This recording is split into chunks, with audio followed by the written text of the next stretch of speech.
السلام عليكم.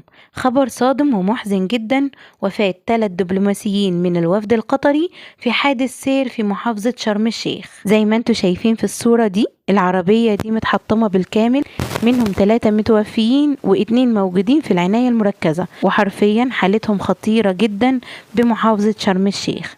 توفي كل من عبد الله بن غانم وحسن الجابر وسعود بن فامر، واللي موجودين في العناية المركزة عبد الله بن عيسى الكواري ومحمد أبو العينين. ومع الأسف الشديد الحادث مؤسف ومؤلم جدا جدا.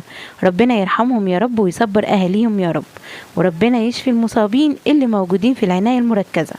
بجد حادث مؤلم جدا. موقع الحادث أثناء توجه الوفد أثناء مشاركته في مفاوضات تهدف إلى دعم وجهود السلام ووقف إطلاق النار ما بين إسرائيل وحركة حماس برعاية مصرية. وأعربت الحكومة المصرية بحزن شديد جدا وقدمت تعازيها إثر الضحايا والشفاء العاجل للمصابين، فيما بدأت السلطات المصرية التحقق في ملابسات الحادث. وفي النهاية هقول ربنا يرحمهم يا رب ويصبر أهاليهم ويشفي الناس اللي موجودة في العناية المركزة ويقومهم بالسلامة بإذن الله.